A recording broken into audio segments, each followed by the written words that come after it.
Well, hello, hello, hello, and welcome, friends. I'm so glad that you're here tonight. We are doing an absolutely fun collaboration of card making and crystal design. And I am so excited to be coming from my home studio here to you this evening. Got the bright lights ready to go and have some very special things planned for this evening. First and foremost, I have a very special guest who's going to be here with me this evening. Ashley Gillis is the owner and designer of Agelessly Designed, and she specializes in doing some really beautiful work with crystals, some of which she mines for herself with her sons and family. So I'm very excited to be able to have her here this evening. And in fact, so I'm here in Ontario and she is in Alberta. So we are a couple time zones away and many, many, many degrees away. It is minus 30 Celsius or Fahrenheit, Fred? I can't remember. Let's say hi to Fred real quick here as well this evening. Hi, Fred. You gonna turn and wave at us? Hi. Fred and Luigi are in the next room doing all the wonderful tech support that they always do. So thanks, Fred, for being with us. And is it Celsius or Fahrenheit? It would be Celsius, I think. Anyways, it's very cold where Ashley is. It's very mild where I am. So I'm glad that you're here, Fred. And thanks for keeping Luigi over there as well. Tonight, I'm going to be showing you some cards that we're doing, but way more exciting than even just that is that Ashley is going to be creating as well. So we're going to do some co-crafting this evening, and I'm very, very excited to be able to do that. And if you didn't already know, Ashley and I are related. Hi, Lisa. I'm glad you're here. Can you see your beautiful tree in the background here? Lisa and I have been doing open houses and have another one coming up on Thursday this week. So I'm excited that Lisa's going to be opening her studio for me to come to with my cards. And very pleased to be able to have the opportunity to bring my cards for folks who might be interested in doing some Christmas shopping with Lisa and I. But let's get into our fantastic collaboration here. Ashley, it's so great to have you. How are you? I'm good. Cold, but good. And tell me how cold it is there, because it's really cold. Yeah, Celsius minus 30. Celsius. Well, it was minus 30 this morning. I think we're at minus 27 now, so not as It's bad. way warmer when it's minus 27, right? Way, Yes. way warmer indeed. I'm gonna tap my screen because I can't see. Oh, there we go. Okay. There we There's go. that's Awesome. Okay. Okay, so Ashley, why don't we start with you telling us about, I'd like to hear about Agelessly Designed. Maybe if you could start to tell us a little bit about why you started the company. So the kids and I were doing a cross country road trip and we stumbled upon an amethyst mine, and I've always loved crystals and collected them. But when we found this mine, I was a child in a candy shop and we brought an embarrassingly large quantity home. And so I had all of these pieces and I didn't know what to do with them. And so I started breaking them off into smaller pieces and started making jewelry. And then it just kind of spiraled from there. And yeah, and now it's. And I think you've told me you've done some really great, like bridal teams, like when brides come to you and order things for their, but also some salons that have carried your rings and things like that. So just tell us a little bit about where your products go for sale and how people find you. So I'm on social media and I do all the lives on those when I can. But I'm in a salon in Grand Prairie. The owner, Tina, is a friend of mine and I do all of her renovations for her. So she has a section of her shop that's set up for just my stuff. And I've got water bottles and crystal pieces and then jewelry there. And I do markets. So this year is the Christmas craft show that I'm going to be at. And there, it's the biggest one that we have in northern Alberta. So we have vendors that come from all across the country. So there's usually about 10,000 people that come through that Incredible. huge market. So, And you yeah. must be in like heavy duty, getting ready to be at the market stage. Crazy heavy. I'm honest. I had to like clean this area of the shop so that I had like an approachable area because it's mayhem in here with all of the things, because it definitely is. I do a lot of crystals that are just like, they are either carved by phenomenal carvers or things that I've made with them. But I also make things like this where it's Wow. like, cinnamon stick and some orange and a quartz and then a little macrame leaf that you can use by your door for protection, or you can put it in your car to have a cute thing there. And so depending on what everybody kind of wants to utilize them for, they do. And yeah, so it's all these different varieties of things. Okay, well, before we get into crafting, I want to hear a little bit about how, I guess the question I want to ask is, how do crystals work? So some crystals mean some things and others do other things. So can you give us a little bit of a beginner 101 on crystals? So crystals have different metaphysical properties based on, I guess, the different minerals that are in them. And so throughout history, there's been Nikola Tesla was one who was absolutely obsessed with quartz crystals and trying to figure out different ways that he could use it to make different things happen. And he was actually able to, I have it written down, but he was able to light, I can't remember the number of light bulbs from like 25 meters away just using energy from quartz crystals. And so some will, like quartz, it's kind of an amplifier. So if you put it with other things, it will help those other crystals to amplify their kind of energy and force. Okay. But I think that a lot of people will be like, oh, I got this piece of rose quartz. That means my love life is going to be perfect now because I've got this.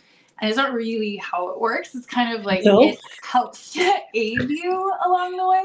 But you really have to tap into it. You have to be really open to it and kind of reach from it, but also give to it. So then you're exchanging the energy so it kind of flows more freely. I love that.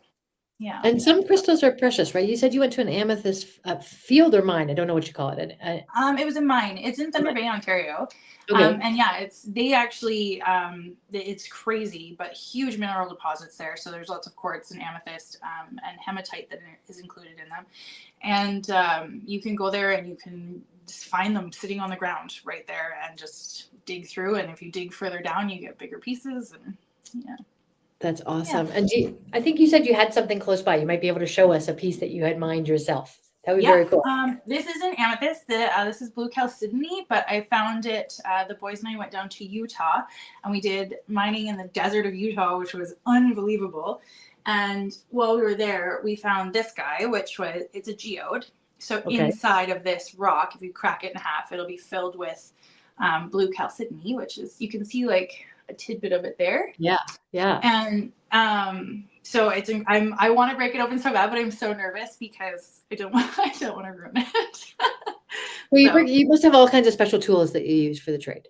I do, yeah, but it's always nerve-wracking because when you break open a geode, there's always natural crack formations in them, and so if you hit it at a specific spot, you can be lucky and grab that crack line, or it might splinter off, and then you end up with a whole bunch of small pieces instead of two halves to a whole. So, yeah, if I take a wet saw to it, it would be fine. But if there happens to be water in there, you lose any of the anhydro water. So, and I don't know. It's got a bit of a sound, so I think there's something in it. So very cool. Very cool. Well, that's awesome. Okay, now you're going to be making some things for us this evening as we're crafting. Yes. Would you like to show us a little sneak peek of what you're making, or tell us what you're going to be doing? So we're going to do two things because both of them are pretty fast to do once you get the hang of it. So we're going to make some crystal bead bracelets. So this is an example of a crystal bead bracelet. Awesome. And these are 8mm beads. And so we've got some rutilated quartz, and then we have some flower agate as well. So we're going to do something with those. And then we also are making a dream catcher. So awesome. Take this and weave a dream catcher through it, and I will show everybody kind of how to do the weaving, because once you get the hang of it, it goes really quickly, and then next thing you know, you have an awesome dream catcher. So I love this. Okay, all right, well, let me show folks what I'm going to do as well this evening. So Ashley's going to a farmer's market. Fred, if you want to put up the information about the dates and times that Ashley's going to be there, I will just get ready here to share as well too. So because of the nature of what Ashley's doing, I wanted to use a particular stamp company that I really enjoy called Lavinia Stamps. They're out of the UK, and I think they are probably, I'm guessing this, but probably big lovers of crystals as well, because of the types of stamps that they do. So you can see Ashley's going to be there. It's the biggest show in Alberta for a Christmas farmers market like this. So December 5th, 6th, and 7th. I think that's a Thursday through Saturday. So I chose to make cards and tags that Ashley can have for sale at her booth as well too. So thank you, Ashley, for collaborating. I think it's so fun to have an opportunity to be able to do something across miles. So I'm going to be showing you tonight a couple of the Christmas cards that I've made. Here's an example. I'm going to go this way for the camera. One thing that I really love about Lavinia is she names all of her stamps. So sometimes it's a simple name, like I will show you. I have one and it's called Mini Pine Cone because it's a mini pine cone. But she names her fairies. I've got Twilla and Rufus, all kinds of wonderful things. So that's an example of what we're going to make tonight. Here's another example. And these are just some beautiful dancing fairies that you can see on a Christmas ornament here. And then as well, I made a collection of some pretty beautiful tags, gift tags. So in each set, there's 2 of them. And you can see there's sort of some different motifs going on here. I think this one might be Ashley's favorite with the Twyla is reaching for the stars sitting on the moon in the pink there. And then as well, one of my favorites with the fun hat and being able to put a little star on the tree. So we're going to do some fun things like that. So the way that Ashley and I wanted to be able to do this is we're going to kind of co-craft here. And I'm going to put Ashley on the bigger screen. Let me see if I can do this correctly. Nope. Man, I get that every single time. Okay. So it's great that you're here, Tyra. I'm so glad. Hey, Steph, I'm so glad you're here. And Sydney, so happy to see you ladies all in the house this evening as well. So Ashley in Alberta, and we can see we're not only sitting in your studio, but this is also your storefront as well. And half of your store is in front of you and half of your store is behind you, right, Ashley? Yes, yeah. And this is actually, I never craft in here because this is kind of the China shop. So my craft room downstairs is a typical craft room that does not look as organized as yours. Well, so it's only organized on this side. It's not quite as organized on that side, I would say. All right, so here's what we're going to do, friends. So Ashley's going to start. Are you doing bracelets first or are you doing the dream catcher first? I'll do the bracelet first because it's fairly easy and quick to do. So we'll get through that one first. Okay, so why don't you start with the bracelet and just you can tell us what you're doing as you're doing it, and then I'm going to get organized and do a few things over here as well, and then I'll show you on another camera what I'm putting together. So take it away, Ashley, and tell us what you're doing. Okay. So you do not need these by any means. They just make things a little bit easier, especially if you're doing like a mala or a necklace or something that's a little bit longer, or if you're really just if you're really unsure about if you want to do a pattern or something like that. It definitely makes it easier. And so you can find these at Michael's. You can get them on Amazon. They're all over the place. And it's basically just a bead design board. And so it has little indentations all around it. So you can create your pattern kind of on here. And then as you take your bead, you can follow it along. So it just makes it a little bit easier. So I did bring it out just to kind of have there. And then you want some really good elastic. I use this one a lot, like an elastic stretch string. Okay. So the other thing that do not need at all, but it definitely makes it way faster, are these little collapsible eye needles. And same thing, you can get them at any craft store or on Amazon. But okay, my mind is being blown right now. So the eye of the needle collapses a little bit so you can put it through a bead? Yeah. Yeah. It becomes the width of and they're very like pliable. So I actually have one out that I was using, but I didn't grab that one. So we're going to pull a new one out. But yeah, they become, they're really, really helpful because they become super small. And so I do some bracelets where I use hazelwood beads, and those are really small, like the hole that you have to go through is really small and it's tight. And so because I like to double strand my bracelets, you definitely you can't squeeze 2 strands through that without the needle. So it does make it a lot easier, especially if you want to do something like smaller or detailed. That's amazing. That's awesome. Yeah. These tiny little itty bitty needles. Like I don't even know if you can see it. It's so small. So tiny. Yeah. But yeah. And so then I'll take whatever length of bracelet you want. And then I fold it in half. So you have your loop on this end, and I usually will just wrap that around my finger to hold it. And then the 2 end strands, you line them up, and then you put them through the eye of your needle. And then just like sewing, you're going to start sewing through your beads. So now you have the little fold that goes through the eye. So I'm just going to count out my beads. I probably should have done that first, but. Okay. So when you're making something, do you feel more like you have the design in your mind and then you make it, or that you start playing with the crystals and the beads and it comes to life on its own? Sometimes both. Like if I know, like for the market, I know that I want to have 5 of each of like the standard beads that I'll do. So I've got them like I have to put them onto their little thingies, and yeah. So I know I want 5 of, these orca agate bracelets, so I will make 5 of those. But then I'll get kind of bored with it, and I'm like, oh, we should add a cute little thing. And so I actually brought some of them to possibly add to one of these, depending on how we felt. Okay, cool. I think you guys will get a kick out of this one, but there's these really cute little like bumblebee beads. Oh, a little bumblebee. Yeah.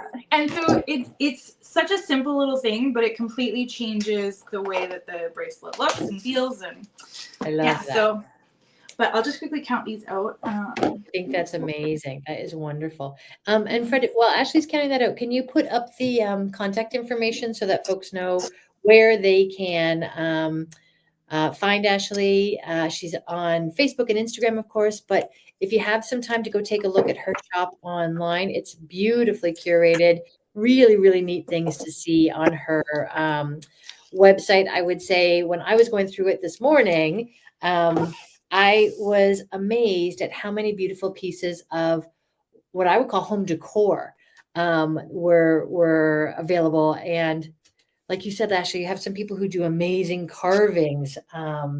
So as you're counting that out, tell us a little bit about how you choose what products to bring into your store, and maybe a little bit about what you're going to bring to the market. Yeah. So quickly, I'll just add. So usually the standard size for a woman's bracelet is 23 8mm beads. So that's what we're going to do today. But yeah, so for the store, it's really hard. I love so many pieces, and so then I will choose them and I'll start bringing them in. But then when they get here and I'm in love with them even more and I don't want to sell them, it's very hard when people come in and they're like, oh, I love this. I'd love to take them. I'm like, it's fine. It's fine. Well, I've only had a minute with it, but yeah, I'm not ready.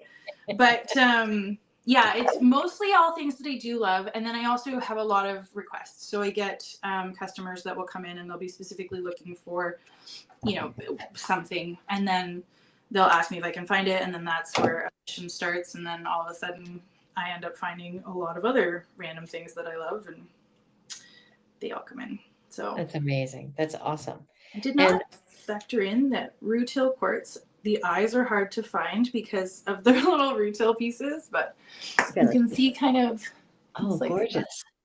Yeah. So once you get like 4 or 5 onto your needle, then you just start pulling them down onto, and because it is double stranded, technically at the end of the eye, there's 4 strands there. So it is a little bit tight to get it over that 4 strand part. But then once it comes over that, then they'll go down pretty smooth. I love it. Beautiful. Yeah. All right. And so then you did 4 of that, and now you're changing over to the other crystal that you're using? No. So as soon as I put these out, I realized this is my first time using these. I just actually restocked on rutile beads, and I just got these in, and I did not realize how stunning they were. And there's a lot of really beautiful like honey undertones, and each one is so unique. And so I really want to throw a bee in here, but I feel like it just was like honey and glass. Like it's that's awesome. So yeah, so that's a pretty neat example of like the question when I had said, do you design it and know it beforehand, or does it just sort of come together as it's going?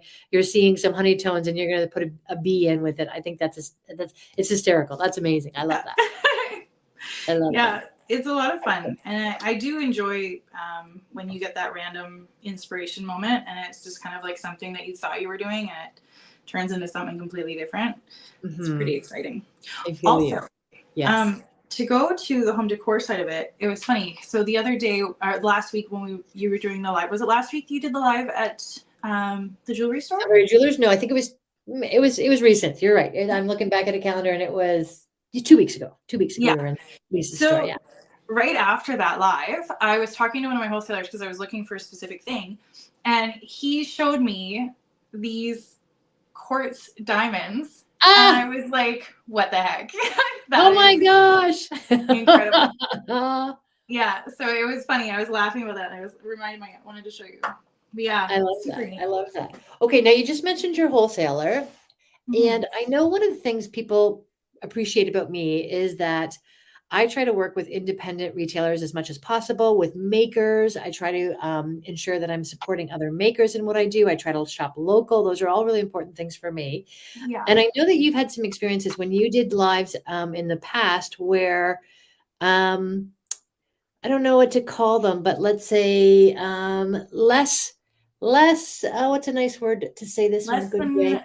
than Less than desirable. integrity, less than desirable people who don't have as much integrity, Yeah.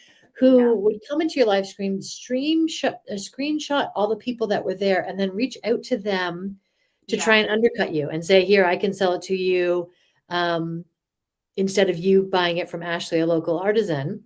Yeah. And it was very frustrating when that happened, but I think what we found out was that more often than not, the quality of what they were selling Wasn't. was crazy cheaper because it was crazy cheaper. It was not a high quality, nicely Yeah. curated, item, and people were really getting not quite scammed, that's not true, but sorta It had. is.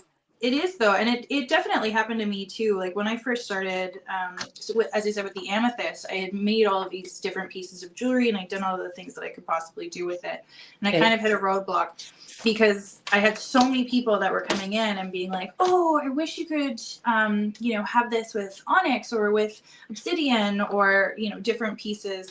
And so I started looking to try and find different minerals that I could bring in to add and incorporate into the jewelry. Right. And when I first started with that, I didn't know where to look. I didn't know who to go to, and it took a lot of trial and error because they would show you something that would, it would look humongous, like it would look like it was this size, and then Right. it would come and it would be like this big, and I'm like, well, that's not, and then you're super disappointed and you're frustrated, and it's not great. And there's definitely, I don't know, I found that was with Instagram, was really, there was a lot of people that were doing that. Yeah, it's a there's a place for everybody, but sometimes I feel like the place is not the same place as me sometimes. So Yeah. I feel like having that integrity and doing a great job is so important, especially when Yeah. you're a maker and you're local to people who are purchasing from you. I know a lot of people appreciate being able to buy Canadian from us, and that Yeah. it might not be that our raw materials come from Canada, but that we're here making it and supporting the economy here, I think is a really important thing as well. Yeah. That is coming together really quickly. I think you are lacing that up in a beautiful way. Is it I, like that's crazy fast? I'm almost done. I've got 4 more beads to add, but it's funny. I'm normally actually a lot faster, but my hands are not doing great. I probably shouldn't have gone wood shopping today, but I'm building a custom ladder shelf stand for a pegboard wall to house all of these bracelets at the market. And today when I was at Home Depot, the wood pile was horrible. So I'm just like all this different, anyways, my hands are very tired, but I'm done now. And so this Okay. is this is the trick. This is the thing that makes your bracelet stand out, I guess. Because if you were to just tie it off like you would tie off your shoelace or something, in any kind of pressure that's pulled on this bracelet, it's going to snap, or that knot is going to come out. So when I started with that loop, which Yep. is this side. So now Okay. you've got 2 tail ends and you have your loop. So you take one tail end and you pull it through the loop and you drop. And then you'll just take all of your beads and you'll shimmy them up that loop. Do you sing a shimmy shimmy song when you do that? I mean, normally Shimmy. I'm what? I don't have much. I watch TV usually whenever I'm making bracelets. It is one of those things. Usually I'll power through it. Like I made I think 300 bracelets in like 5 days. And Wow. so now that I've shimmied them all up, this is where the loop was right here, but it's Okay. hidden behind that bead. So then all I have to do is pull that tail and then they come together. And so Beautiful. now your bracelet will have like a closed thing. But the greatest thing about it is you can reef on these and they do not pop. Like if somebody comes back and says, I broke a bracelet, I have a pop, like a full moment where I'm like, what could you have been doing? How? How did that happen? So, and then I always, I do I double knot through the top. This is so hard to do on camera. And then I go underneath and I'll do one underneath and then I come back on top and do 2 more. So it's just like 5 knots, I guess, but it hides behind a bead. You can't see it and it makes it super strong. So incredible. Yeah. They're fun. And then tell us, Ashley, I'm sure there's lots of different prices and things, but what are the bracelets at the farmer's market generally priced at? They're all usually around $20. Yep. And then it depends. Like there's, if I have a really rare or more expensive mineral, then that one will be priced a little bit differently. But I do also do buy 3, get 1 free. So yeah, so it's kind of nice. Plus I like having a stack. Like I have 4 on right now, and like this one has an agate slab in it, but I love the stack when they're all stacked up together.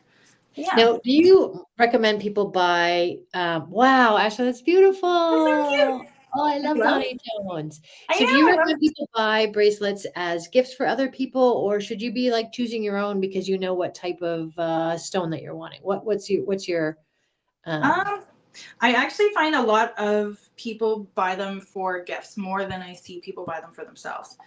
Just because like when you're wearing it, it's constantly in contact with you. So you can really like tap into it. You can rub it. If you have ADHD and you know, people will sit there and flick a pen instead of that. Like sometimes you just sit there and spin your bracelet and it's like, it's helping you to connect with it. And so especially in a gift sense, when you want somebody to be able to have more light and love and positivity or growth in their life, then it's a nice little way to kind of say, hey, here you go.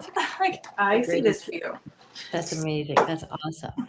So are you making another bracelet now, or are you going to do the dream catcher now? I'm going to start on the dream catcher just because I'm time wise, I'm not sure how long. You're doing great.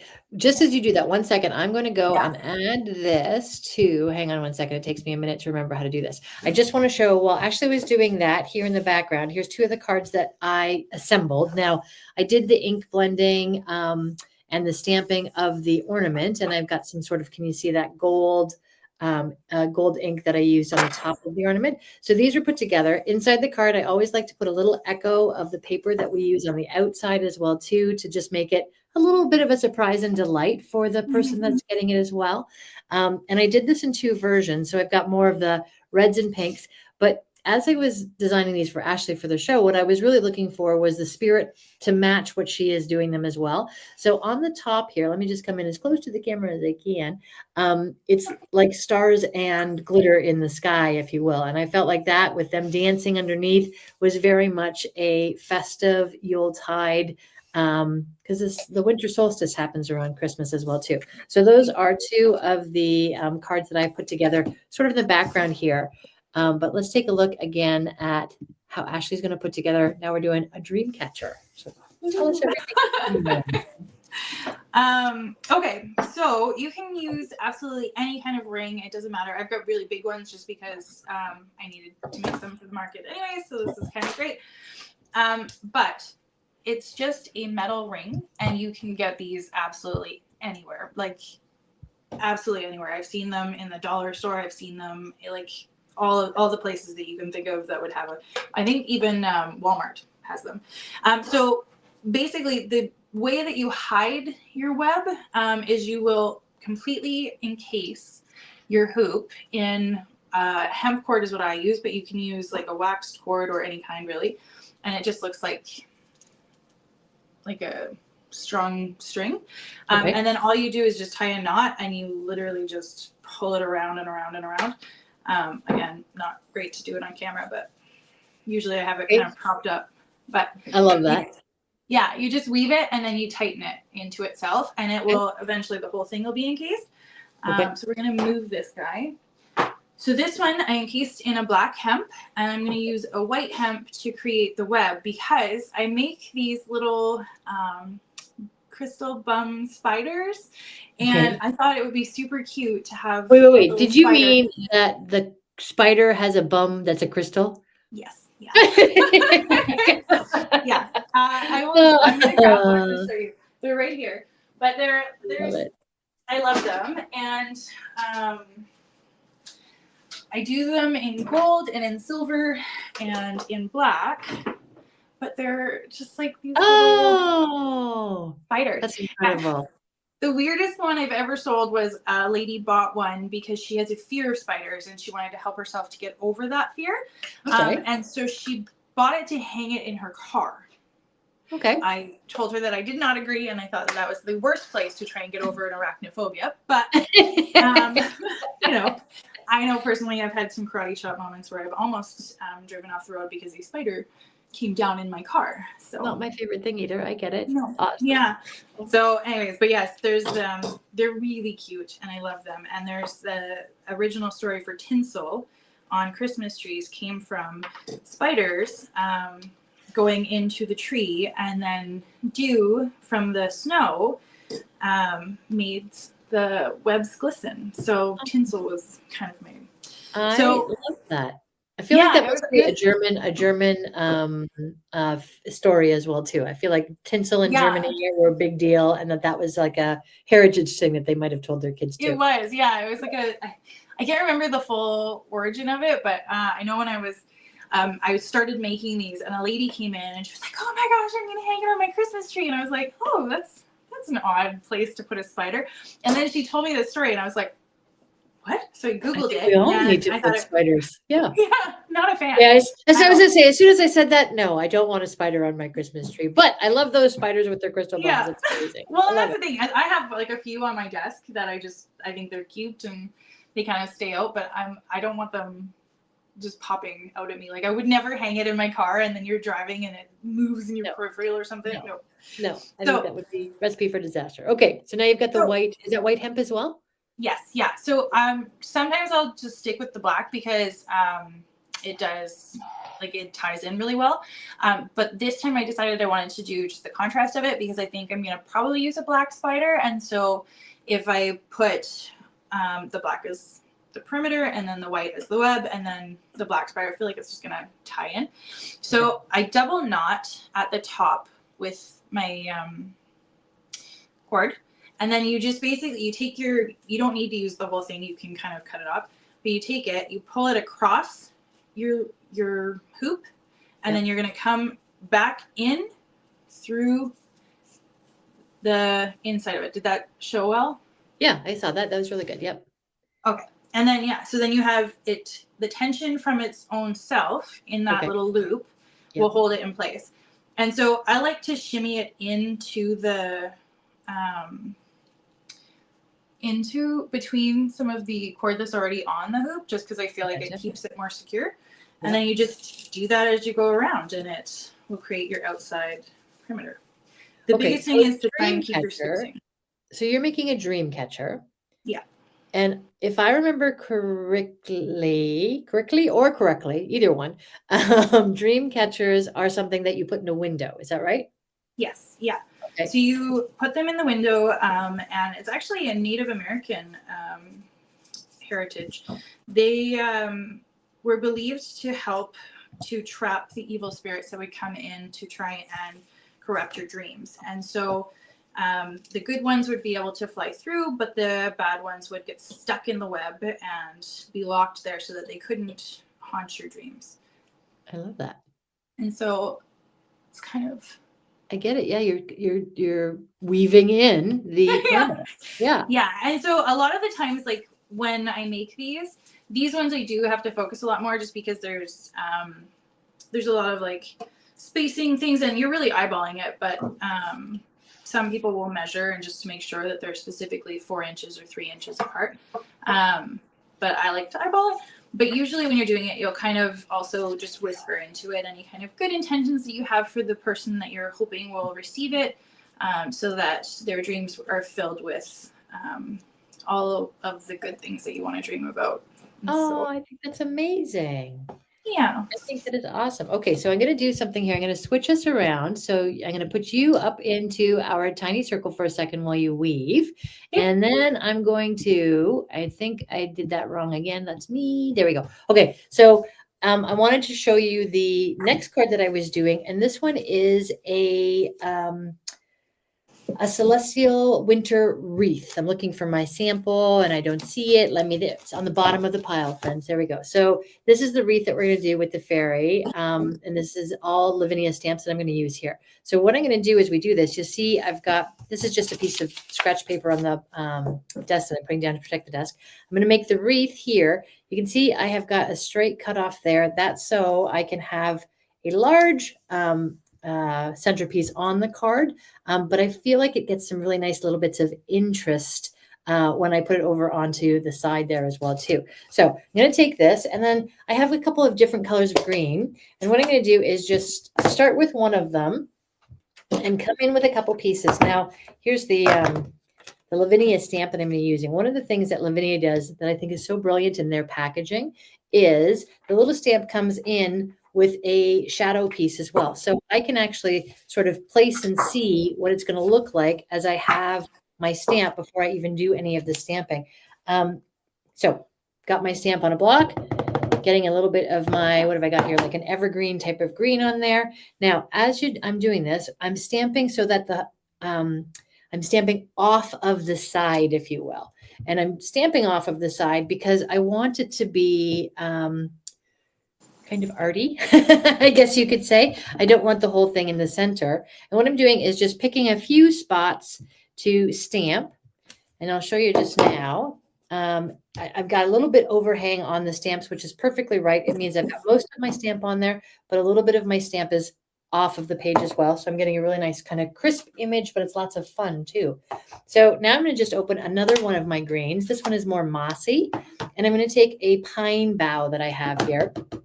I'm going to take the pine bough, and this time I'm going to stamp with the pine bough for the first time, and then I'm going to stamp a little further up the second time, but this will be sort of a shadow of a stamp. It's not got as much ink on it because I took it off in the first one. So you can see I've got a little bit darker and then a little bit lighter. And because I'm trying to be a little bit extra Christmassy, I'm going to do that again with some of the darker ones here because I think pine speaks for Christmas because of all the beautiful trees that we have.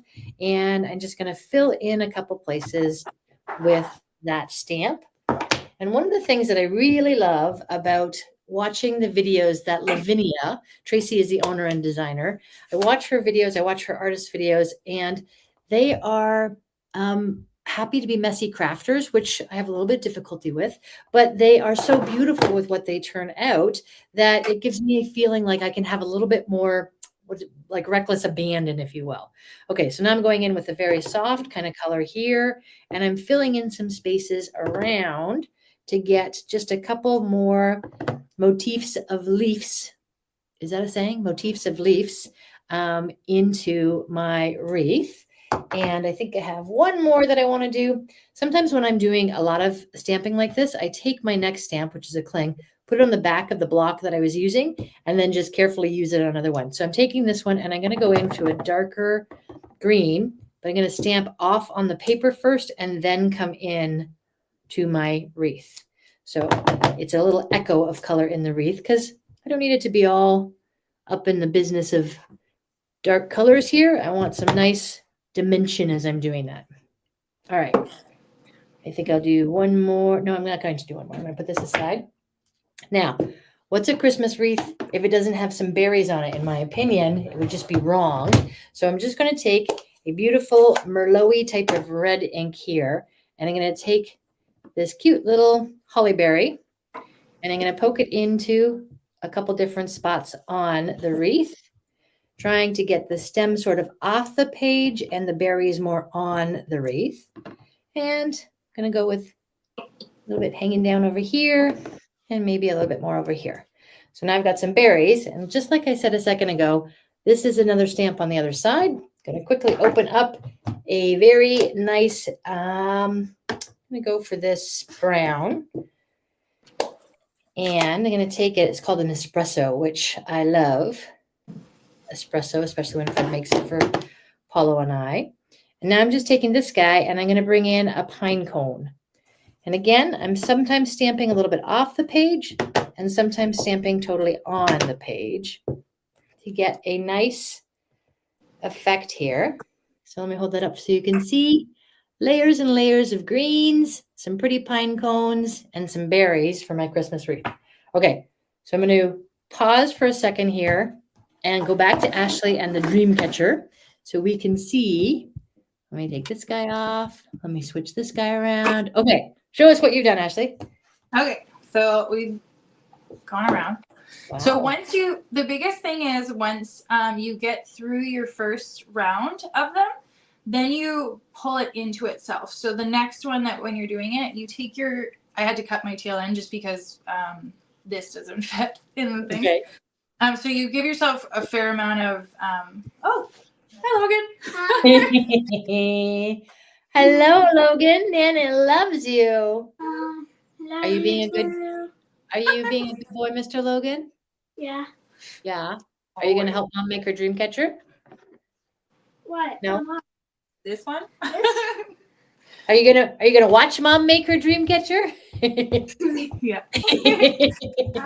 So just like when you're doing it around the ring, you take your end and you come through your little triangle. Okay. And you push, like I push down and I grab the tail again on the inside. So now, like, there's your. So it's now coming down through. I get it. Okay. Yep. And under. Yeah. So kind of like, I don't know, when you're tying shoelaces, like you go under, and then you just pull it through. Of course, mine nodded. And you pull it through, and then you try and center it, and then tighten. And then I usually hold the one that I've just done until I get to the next one, just to keep it tight. And you just keep doing that around and around and around and around until you get to the center. I feel like Logan might take after Nana in his salesmanship and like to show things. Yeah. Bracelet holder. Yeah, he's a funny one. And also, the organized chaos is the crafters that are messy. It's an organized chaos. Like, I know that I have sisters in this chaos, but they're underneath the thing over there, underneath that other thing. So I currently on my desk have 1, 2, 3, 4, 5. 5 ink pads open, and I'm wearing a white shirt, so I'm suddenly terrified. Logan, what's that you picked up? What do you have now? Oh, he's got a fossil. So fossils we do try and source locally because Alberta actually has one of the largest dinosaur fossil. I really hope that they do confirm that there's dragon fossils out there. I would take it. But the dinosaur fossil beds, and we actually about 20 minutes, I think. Oh no, leave the things on my desk, buddy. Don't touch the desk. That's too much of an organized chaos. So, yeah. But we actually live about 20 minutes away from the biggest one that they found in Canada, which was super cool because we go down there to do rock hounding. And so to find out that that's where they found the biggest dinosaur bed in Canada. Incredible. Pretty exciting. Incredible. And if there are dragons, we'll welcome them. Oh, I would be so happy. I know, right? I know. Question. Yes. Downstairs there's these kind of toys, and I want to know if they're yours. They're toys and they're in the basement. They're probably yours, buddy. Oh, don't take me to the chat. I want to. No, thank you, sir. So I've come around. Oops. I got caught on myself. So I've come around now. I think this is the third time. Okay. And so it's starting to get, like, you see how quickly it just comes together in its weave? Yeah, beautiful. And so because this one's going to have a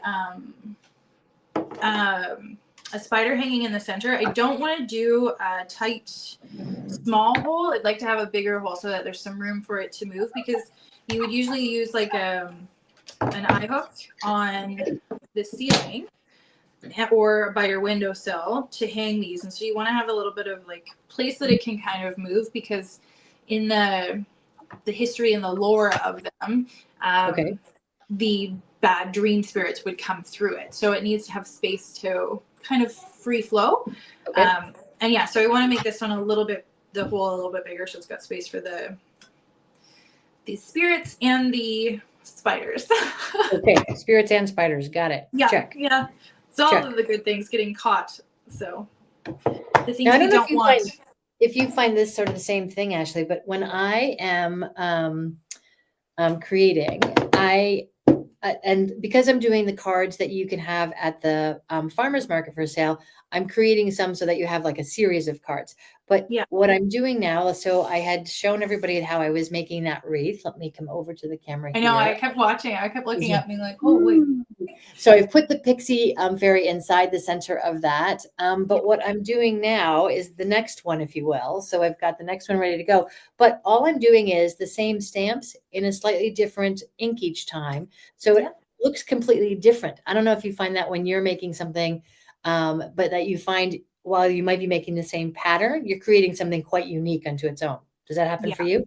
A lot, yeah, especially with things like this, because with the dream catchers, I use all different feathers or different crystals inclusions or the string colors, but I change them. Like I don't make any two dream catchers that are the same. So, but they're all the same in the sense, like it's like they're related, but not. Yeah, that's a good word for it. It's like they're related, like us. Yeah. Yeah. Yeah. And for those who might not know, Logan is my third grandbaby, second grandson. He's got big brother Jesse and big sister Ellie. The youngest of the group.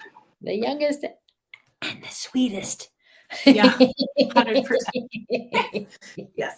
He hasn't, not once has he called me bruh. So that's a win, because the other two, they do. And I'm like, I don't understand that calling your mom bro thing. I don't understand the calling your mom by her name. Sydney Cable, if you're still on the chat there. I don't understand how we ever became a culture that calls our mom by, or Tyra, Miss Tyra Julian. I'm sure you call your mother by her name in my presence. I am positive of that.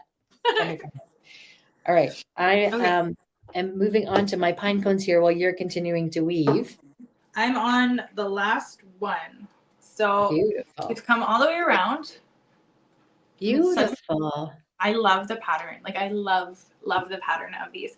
And so because I have a hook built into this hoop, I'm going to try and use that as kind of like my top point. So I'm going to end there. And this is just going to be where I'll, instead of going up, under, and through and pull, I'm going to knot it at that spot.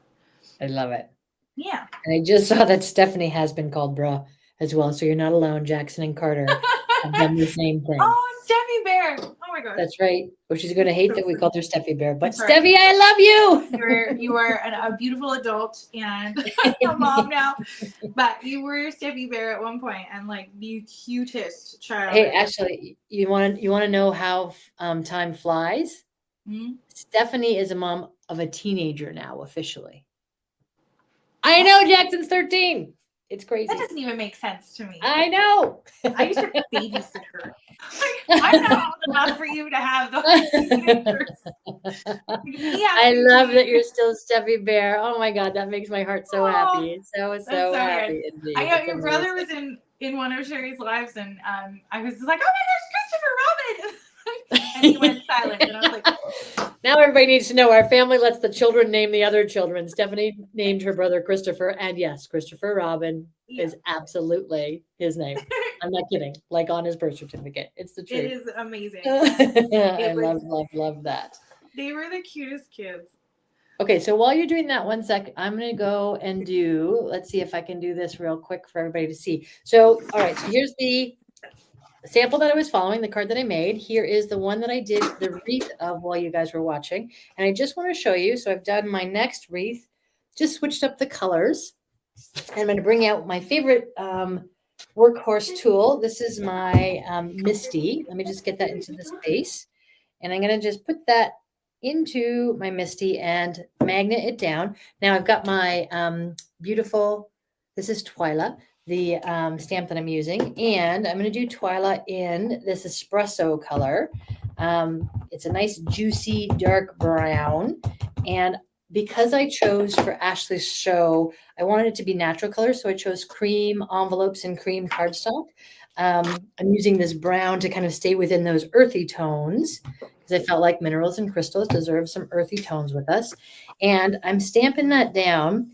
And the wonderful thing about the stamping positioner is if I want to come back over again and put more ink onto this, because maybe I've missed some space, I can go ahead and do that, and it's in the exact same position. So I can repeat the stamp and go ahead and make it a very dark impression. However, because of the spirit of how I'm doing these, I want them to be kind of very natural and very plain. So I'm actually okay with the fact that it's not a completely solid silhouette. I think it adds to what we're doing. So I'm going to put this aside while we go back to Ashley and see what she's doing. And I'm going to do a little embellishing on her. Is that a toque hat? It's like a pixie hat. A pixie hat I'm going to embellish while Ashley's doing that. So hang on. Let me put the cameras back. Okay, Ashley, we're all yours. We are learning together. So this is my first time to do a spider in a dream catcher. And so I'm just trying to figure out the best way to hang it. And I do think that this would be something I should probably do ahead of time because then I can I'm probably going to actually just take like a little bit of glue, which I did not bring up here. But I'm going to take a little bit of glue. So I took the same white hemp string that I used for the web. And I tied a double knot around just above this little guy. He's a cute little black spider, oopsie, with a pyrite bum. And so super blingy. And pyrite is all about prosperity and bringing in wealth and positive. So again, what you want with your dreams. And so I'm going to take a tiny bit of glue after this, and I'll just attach the string to the back of his butt so that it keeps him in a straight position when he hangs, because otherwise he's kind of flopping. Yeah, I got you. I get that. That makes sense. That makes sense. And I think their web comes out their butt, their backside. This is true. This is true. Yeah, so we want that to do that. So I'm going to still attach it right now, but I think I'll have to come back to do the glue. Okay, while you do that, Fred, would you mind? Oh, I just looked over to where Fred sits, you guys, and he's not there. I'm like, well, that's interesting. So never mind, Fred, carry on doing whatever you were doing. I'm going to carry on coloring. But what I will say that's really exciting and fun is that we have two very important trips coming up with two very important girls in our lives. And I'm allowed to say they're girls because they're still my babies. So Ashley, we were just talking about Jackson turning 13, but Ashley is turning 40. It's going to be so good, Ashley. I really don't understand. So good. I don't understand it. I think mentally and emotionally I'm still 20. So I think mentally and emotionally I'm still 20, and that's when you came into my life. So I'm pretty sure you're allowed to stay 20 forever as long as I am concerned. But we have these two wonderful trips coming up. So the first one we're doing, we leave, I think, around December 5th, because that's Sydney's birthday. So we are taking Sydney on her graduation trip to San Diego. She is a brand new vet tech, and we are going to the best zoo in the world, I'm told, the San Diego Zoo. And then Sydney and I are coming home from that, but Fred is carrying on to go meet Ashley. And I think you're both going to meet in Vancouver before you go across the ocean, right? Yeah.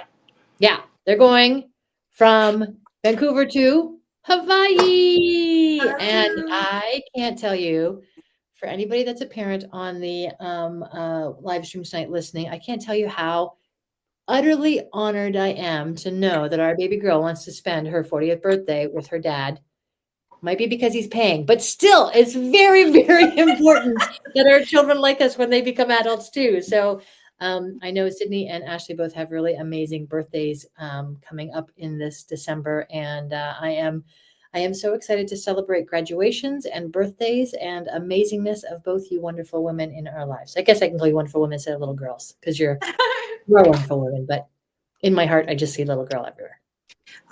I'm really excited about it too, and I think it's there's something about it, right? Because when I don't know if this is just a me thing, but I definitely do not feel like I'm turning 40, as you said, but I recognize it, if that makes sense. Like it's like I'm aware of it, going, oh wow, like I have existed on this plane for 40 years. That's a pretty big milestone. And so I'm kind of like, oh, and then when I was talking to Dad about it, I got teared up a little bit because it was just like, like you were there the day that I was born, you know, you That's got right.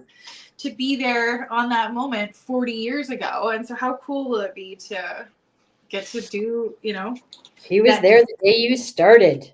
yeah, and to get to be there for the day I turned 40, I think it's just such a cool symbolic thing. I don't know. I agree. I am thrilled that you guys are going, oh, hello. Okay, so he's in there, but he's upside down because the pyrite weighs more, so it's pulling it this way. So once I glue it, Yeah. he'll rest like this. Awesome. How cute! That turned out really neat. I like love that. it. Yeah. I love it. I love it. I love it. It's wonderful. Yeah. We have When you do custom orders, can people say, you know, I'd like to embellish it with more of this, or can they even just tell you, hey, I need a charm for prosperity. What else can you give me? Like how do people ask you for their orders?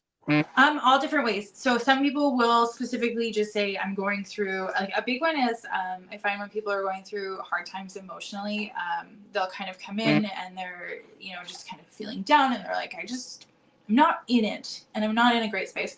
And so then that's when we kind of like go through the shop together and we'll find stuff that just helps to kind of lift them up and bring them back to where they should be. But then if somebody specifically knows what they want, then they can just say, hey, I would love for you to make me a dream catcher, but I really want it to be with pink and blue. And I want to have like, you know, these crystals on it or these feathers on it and different things like that. So, yeah. That is incredible. That is awesome. Awesome. Yeah. Thanks, guys, for that. Looks great. That's so cute. That's nice. It is. It's very fun. I think that's awesome. I think that's totally awesome. Look at this. There's something super satisfying about when you make things and like I think artists are always their own worst critics because I know with painting or drawing or anything like that, like I'll look at it and I'm like, oh, right. Do you see that? Like I see, right. and then people are like, what?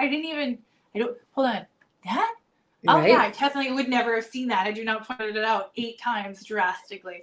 So, well, and I find that makers, not only are we critical of what we do, but we maybe don't appreciate things the same way that somebody else does. So when they are busy saying, wow, this is beautiful like that, it opens my eyes up in a new way to be like, oh, okay, I can try that again. That worked out nice. Yeah. And I think that we definitely need to give ourselves more grace because I know that like, I have one friend who is absolutely not at all an artistic person, but she loves doing it. And so she gets so much joy from it. But if she's painting or something, she'll end up with more paint on her body than she does on whatever she's doing. But she's like a little kid when she's doing it. She's so excited and so happy. And so like that, when I'm watching her, I don't look at and be like, oh, you could have made a crisper line. I'm just like, that's like the cutest little thing I love. And I love it because it's her. So I think that's amazing. I think that's awesome. Okay, let me go into, I'm going to go 1 second here. I want this one over here while we sit on the side. So I'm going to put together these 2 cards so you guys can see them as we finish it. But Ashley, I want you to tell us a little bit now. Guys, you know me. I have my analog notebook here. I wrote down some questions I wanted to ask Ashley. And Ashley, start us off with this one. What's a fun fact about crystals or their properties that most people might not know? Oh, okay. Yeah. So while you do that, I'm going to do a glue and tape while we're talking. I took notes also because I was like, oh, I'm not sure if I'm going to remember things when I'm on the fly. So, and because I raised you right, let's just hear it from me for a moment. I raised you right. Yeah, because I genuinely am like, hold on. I wrote down a bunch of different thoughts that I had, and I was like, oh, just gonna pop them. Okay. So, let me see. Okay. So there was a fun fact of in the 1880s, a man named Pierre Curie discovered that putting pressure on various crystals, including quartz, tourmaline, and topaz, created electricity. And then this phenomenon is called the piezoelectric effect. And I'm pretty sure Dad's laughing at me right now because I said that wrong. And it is why crystals are used as essential elements in computers, TV screens, iPhones, and satellites. So something that people would never guess is that crystals are in your phone. All right. I love that. Crazy weird one. I think I've heard something about crystals in our phones need to come from sand. Like there's something about are crystals made more in sandy? I don't know. Who knows? So desert rose is Yes, like yes, yes. selenite that's formed in the desert. Okay. I can show you a piece of Yeah, that. show us. And can anybody see where I put this? I just need this, and here it is. I finally found it. Did you see me searching around for it? And Ashley, I'd love to know more. So I know you're going to have the bracelets at the market. Fred, while we're doing this, can you throw up the dates and times for the market in Grand Prairie again that Ashley's going to be at? There we go. So she's going December 5th through 7th. I think that's going to be absolutely wonderful. Okay, Ashley, show us what you got, Fred. Thank you, Fred. Oh. Sorry. I'm like what is this? What is happening on my? I do it too. I do it too. So this is desert rose, and it's hard to figure out where my camera is. So it's selenite, but it's formed in sand. And so they come in all different kinds, like shapes and sizes and stuff. And I have some that are tiny, and they just look like little rose petals. And then this guy is what you would, I guess, not a typical one, because it's kind of a funny form, but yeah. I love that. That's awesome. formed in sand, but yes. Okay. All right. So next question that I wanted to ask you too. So I love the idea of crystals in home decor. What's your favorite way to use them to add a little sparkle to a space? So this is funny. Thank you, Dad. I'm a thrift junkie. I love going to thrift stores and like antique places and finding like random fun things. But I love using candle holders for crystals, and it just helps to elevate them. I actually have some beside me. Sure. This is like wow. a candle holder, and I just put like a quartz here in top. That is my cat. Oh, what are you doing? There's this lavender box, and he's been attempting to get all of the pieces of it to chew on. I don't know if lavender's bad for cats, but he loves it. But yeah, it's just like a candle holder, and putting a little crystal in it helps to elevate it, so you can have like layering in your bookshelf or on your mantle or different places, your dresser. And then this is a weird one, but I found this super adorable little like I think that's called a cloche, right? Yeah, it's like, and I think it's for like a dessert, like a little glass one. Oh. But I was like, I have this beautiful piece of garden quartz that I think is stunning, and I don't know, I just, by putting it in here, it almost makes it more whimsical, I guess. And yeah, like a weird way to display them. Yeah, I love using things that you wouldn't expect to be used in being able to display them. I love that. I think that's amazing. Okay. Now I'm finishing up this card. I'm going to put this back so you guys can see me put, I know these aren't crystals, Ashley, but these are beautiful little gems. You can see the glitter and those. Yes. So these little gems, I'm going to just put on a few around the wreaths as we're doing this. But Ashley, I've got my next question for you all set to go up, and then we're going to wrap is, can you tell us about a crystal that you feel has a special and unique energy? Oh, okay. Yes. Okay. Septarian. It's Septarian. Yeah. It's nicknamed Dragonstone. And I'm actually just going to quickly grab my favorite piece of it. Okay. And I'm also going to grab a UV light. So. Oh, I love this. Okay, cool. And you guys can see while Ashley's doing that I am taking some of these beautiful little gems. And these are a really nice one, actually, that I picked up at Paper Crafters Workshop when I was there last. These are spellbinder gems, and they're self-adhesive crystals. I do often prefer to get ones that are self-adhesive because I feel like I'm not great with glue every time I try and use it. I feel like I'm a little bit of a messy crafter, and that sometimes I need a bit of extra help. And the extra help comes in the form of me having the adhesive already on my gems so that I can scatter them on. And then as you can see on this one, it just adds a little extra pop of that glitter. I think the space here could use one. So I'm going to go in with a little tiny one and put it over here and just add it to what I'm trying to create as a festive fun. All right, Ashley, did you get the light and the favorite piece that you want to show us? Yes. Okay, let me show you guys this guy here. And remember, I always like to, inside the card, put a little embellishment to give that surprise and delight factor. But let's move over and show Ashley and this beautiful piece she's going to show us. Okay. So So this is Septarian, but its nickname is Dragonstone. And it's really neat because it's a nodule, basically. And I'll read you a thing that I wrote up about it because I'm obsessed with Septarian.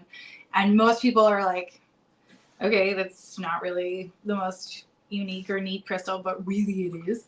Okay. And inside this guy, he's got a trap door. Whoa. And there's like all of these beautiful sparkles. Okay, let me see if I can hang on one second. I'm just gonna go This put is that one up of to the the camera top- again. Put that up to the camera again because I just made you a bit bigger so we could all look at that. Oh my gosh. Yeah. It's like a cave of joy. I'm like red face trying to hold it up. I love that. I love that. I love that. And this one is a trap door because it has this little piece that fits onto it. And so then like it disappears. And anyways, they also are UV reactive. So I'm not sure because it is really bright in here because I've got lights on. I'm not sure if it's going to show up as well, but I'll try it on the back side here. But you see all of these like crackline looking brown pieces. So when you put a UV light on them, they go green, like full army green. I don't know if you can tell. Over there. That is amazing. But yeah, there's it's so heavy. Yeah, I gotta say, I would absolutely call that a dragon egg. Dinosaur egg if I found it in the field. Yeah. And like this is for sure. It is. I know. I have them all over the shop. Like there's right behind me this guy here. Okay. I don't know if you can see where I'm pointing. But it's humongous. And it looks like a dragon egg. And so anyways, they're very neat and I love them. But this is the little history. So I've made on my website, I have different sections and we've got the shop, our story, which is kind of how Agelessly Design came to be. I have a journal where I post kind of, I don't know, random tidbits of things. I don't post in there as much as I'd love to. I would love to do it more, but I tend to get too swept up in life. And then we have the contact side and then also the links to socials. So in the journal, there's a post about Septarian egg carvings. And it's called Holding History Within Our Hands. And so I'm going to just read it, if that's okay. Do it. Okay. She is here. Okay. You're 40 now, so I understand you have to move closer to the font. Yes, I do. Yeah. I think it's funny. I have glasses, but I feel like they hinder me when I'm trying to read things that are closer up. Like they help with things that are far away, but up close, I find it's like I'm squinting more. But if I take my glasses off, I'm fine to read up close. So it's kind of, I might have to get that checked, but I'm not sure. Okay. So it says, okay, so it's no secret that Septarian Dragonstone has quickly become one of my absolute favorite crystals. Not only is the exquisite natural design completely captivating, but the humming ancient earth energy that is emitted from within its depths is unlike anything I have known, but also the history. I'm always drawn into learning origin stories, and this one is sure to please. The word Septarian comes from the Latin word septum, meaning partition. During the Cretaceous period, when Earth's sea levels were much higher, this combination was comprised of aragonite, calcite, limestone, and white or clear barite. Sorry. You're good. Very uncomfortable reading in front of an unknown amount of people. So, okay. So during the Cretaceous period, when Earth's sea levels were at a much higher I read that part. With a unique chain of events from volcanic eruptions and natural occurrences resulting in the death of a large amount of small sea life, as the specimens decomposed on the seafloor, sediments accumulated and created nodules. And when the oceans receded, the nodules became exposed to the elements and dried out, causing them to shrink and cause cracking. The incredible patterns that you see inside Septarian are the result of this cracking. Septarian nodules also contain angular cavities, which are called septaria, and create divisions throughout the stone. These unique septaria can be any length, and each septarian can have many different cracks. Calcite leaches into the cracks of the septarian to form the calcite crystals on the layer of the aragonite. So that's there. It's amazing. My beautifully red face from being super awkward. Totally amazing. So let me remind everybody, you are going to be at the Grand Prairie Farmers Market on the 5th, 6th, and 7th. And You are going to have your beautiful you're going to have your beautiful products available there. And then as well, let me put this out for everybody to see. So from the sample that we started with this evening, this is the style of card that Ashley's going to have available with this gorgeous Lavinia stamp that I was able to make while she was doing her dream catchers and bracelets today. And a couple of the other things that Ashley will have. I'm going to sneeze. Excuse me a second. Excuse me. Okay, so there we go. So the dancing pixies and fairies in different colors and different backgrounds, as well as some beautiful tags for everybody to enjoy. All made with love, all made with great intention. Like Ashley was saying, as we create our art, we want to be able to sort of pray in some beautiful thoughts for the people that are getting it as well. And then I will also share that at Lisa's house, later this week, I am going to be doing a merry little shopping evening. So 6:30 to 8 p.m. come by and have a sweet with me while we look at Lisa's beautiful decor and my cards. Ways to get a hold of Ashley right here. So her website, agelesslydesign.com, Facebook and Instagram, great place to interact with her as well. And I think, let me come over here. I think I've got one last thing to share with everybody that I really am very, very proud of. I am going to be doing my first ever holiday card sprint, which means for the 24 days of Christmas, which is a thing I sort of made up because everybody says the 12 days of Christmas, but 24 days starting on the 1st of December, we are going to be putting a video a day up for my card making. And I am so freaking excited and happy to have the opportunity to share in a big way for 24 days in a row. Later this week, I'm going to be telling a story of how I came to be creating Sherri. And, you know, the double entendre for me is that I am creating myself as I go forward into my next chapter, but I'm also creating these cards as I have found a certain passion and joy in paper crafting. So I'm going to tell you a little bit about how my life took a left turn and brought me here and how that's going to be the best is yet to come, great type of thing. So do watch for that coming up very, very soon. And friends and family, thank you for joining us tonight. Thank you for asking amazing questions. Ashley's so impressed with everything you've done. Can't wait to see how much more success that you continue to have as we go. And thanks for having Logan come in and say hi to us all here, friends. Any last words you want to wish to everybody, Ashley? I do. Thank you so much for having me here to do this with you. Sorry about the red-faced awkward, but it was actually a lot of fun to be able to create these things with you and everybody here. So that was fun, and I hope everybody has a wonderful Christmas. Absolutely. I think it's totally wonderful. And I got to say, my mama's heart is so very proud of you. Look at you doing it and making it happen, Ashley. I think it's absolutely amazing and wonderful. I love you all. Thanks for tuning in. I'll be back next week, and it will be the first live stream of my 24 days of Christmas holidays. So looking forward to doing Christmas cards all the way through. I hope everybody has a wonderful evening. Ashley, I love you. I think you're amazing. And I just love the light that you brought to the evening tonight. So thanks, everybody. Have a great rest of your evening. Love you. Thanks. Bye. Bye.